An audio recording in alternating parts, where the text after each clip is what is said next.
Hello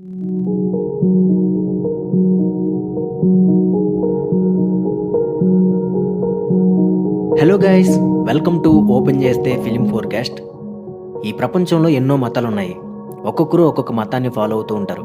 సరిగ్గా చెప్పాలంటే ఊహ తెలిసినప్పటి నుంచి వాళ్ళ పెద్దలు ఫాలో అవుతూ రావడం వల్ల అసలు మతం అంటే ఏంటో కూడా తెలియకుండానే వాళ్ళ మతాన్ని ఫాలో అయిపోతూ ఉంటారు. కానీ ఈ మతం అంటే ఏంటి, ఇన్ని మతాలు ఎలా పుట్టుకొచ్చాయి, అసలు ఇన్ని మతాలు అవసరమా అంటే సింపుల్గా ఒక చిన్న పాయింట్ చెప్తాను. ఏ ఇద్దరు వ్యక్తులు ఒకేలా ఉండరు.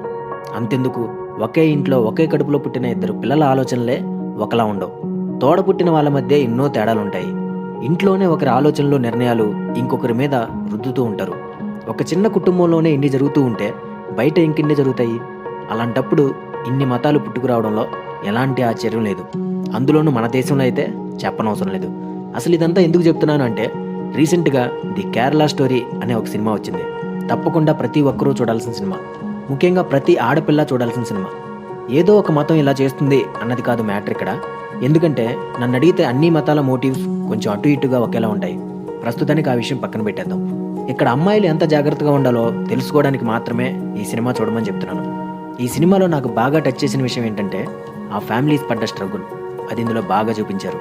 ఎవరు నమ్మిన మతాన్ని వాళ్ళు ఫాలో అవడంలో తప్పులేదు, ఎవరిష్టం వాళ్ళది.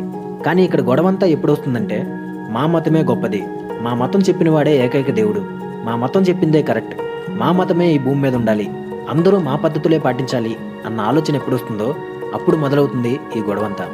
మీ మతాన్ని, మీ సిద్ధాంతాలని పాటించండి, కానీ ఇంకొకరిని బలవంతంగా అందులో లాగాలని ప్రయత్నించకండి.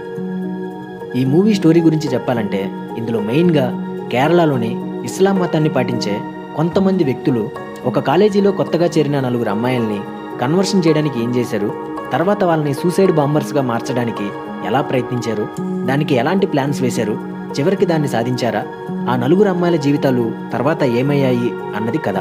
బేసిక్గా ఏ మతాన్ని ప్రచారం చేయాలనుకున్న వాళ్ళైనా వాడుకునేది బ్రెయిన్ వాష్. ఈ సినిమాలో ఆ బ్రెయిన్ వాష్ ఎలా చేస్తారు, దానికోసం అవసరమయ్యే పరిస్థితులు ఎలా క్రియేట్ చేస్తారు అనేది కూడా బాగా చూపించారు. ఒక టైంలో ఈ బ్రెయిన్ వాష్ ఎంతలా ఉంటుందంటే, వాళ్ళు చేసిన బ్రెయిన్ వాష్కి వాళ్ళ పేరెంట్స్ని కూడా అసహించుకుంటారు ఈ అమ్మాయిలు. తమ పిల్లలే తమను ఎదిరిస్తుంటే, ఏవేవో పనులు చేస్తూ వాళ్ళకి కొంచెం కొంచెంగా దూరం అవుతుంటే వాళ్ళకి ఎంత నరకంగా ఉంటుంది. ఇక్కడ నేను ఏ ఒక్క మతం గురించి మాట్లాడడం లేదు, ఒక మతాన్ని పాటిస్తున్నాము అని చెప్పుకునే వ్యక్తుల గురించి మాట్లాడాలనుకుంటున్నాను. ఎందుకంటే నా లైఫ్లో కూడా ఇలాంటివి 1-2 ఫేస్ చేశాను. ఒకటి చిన్నతనంలో, ఇంకొకటి బీటెక్ అయిన తర్వాత. అలాగే నాకు తెలిసిన కొంతమంది ఫ్రెండ్స్ కూడా నాతో షేర్ చేసుకున్నారు. ఈ ఇన్సిడెంట్స్ అన్నింటిలో కేవలం ఒక్క మతం మాత్రమే కాదు, ఇతర మతాలకి సంబంధించిన వ్యక్తులు కూడా ఉన్నారు. సో ఇక్కడ మనం అర్థం చేసుకోవాల్సిన విషయం ఏంటంటే, మతం అనేది ఏది ప్రత్యేకంగా దానంతటదే ఇలాంటివి చేయదు, చేయాలని చెప్పదు. ఎందుకంటే మతం అనేది మనిషి సృష్టించింది. అదొక ఇమాజినరీ ప్రపంచం. ఆ మతంలో ఉండే కొంతమంది వ్యక్తులు వాళ్ళ అహంతో ఇలాంటివన్నీ చేయిస్తారు. కొంతమంది ప్రచారం ద్వారా, కొంతమంది డబ్బు ఆస్తులు ఇవ్వడం ద్వారా, కొంతమంది ప్రేమతో, కొంతమంది భయపెట్టి, కొంతమంది హింసించి, ఇలా రకరకాలుగా సాగుతాయి ఈ మతం అనే దాన్ని వ్యాప్తి చేసే పద్ధతులు. ఇలాంటి బలవంతపు చర్యల ద్వారా ఏ మతం అభివృద్ధి చెందదు, ఏ మతం పతనమైపోదు. కేవలం ఈ మతం అనే దాంట్లో చిక్కుకున్న వాళ్ళ జీవితాలు మాత్రం నాశనం అయిపోతాయి. అందుకే ప్రతి ఒక్కరూ, ముఖ్యంగా ప్రతి అమ్మాయి చూడాలని చెప్పాను ఈ సినిమా. అలాగే ఈ సినిమా మీద కొన్ని కాంట్రవర్సీలు కూడా వచ్చాయి. బీజేపీ పార్టీ ఈ మూవీని ప్రమోట్ చేసిందని కొంతమంది ఈ సినిమా మీద కోర్టులు కూడా వెళ్ళారు. కానీ చివరికి అవన్నీ దాటుకుని సినిమా ఓటీటీలో రిలీజ్ అయింది. కుదిరితే చూడండి. ఫైనల్గా నేను చెప్పేది ఏంటంటే, మతాన్ని కాదు మనం ఇక్కడ తప్పు పట్టాల్సింది, మతం ముసుగులో ఉన్న నియంత్రణనే. అలాంటి వాళ్ళతో మనం జాగ్రత్తగా ఉండాలి. సో ఇది ఇవాళ మనం ఓపెన్ చేస్తే ఫిలిం ఫోర్కాస్ట్లో ఫస్ట్ ఎపిసోడ్. నెక్స్ట్ ఎపిసోడ్లో ఇంకొక మంచి మూవీ కాన్సెప్ట్తో వచ్చేస్తాను. నేను అలా రావాలంటే మన స్లోగన్ గుర్తుంది కదా, నచ్చితే మెచ్చుకుందాం, అందరితో పంచుకుందాం.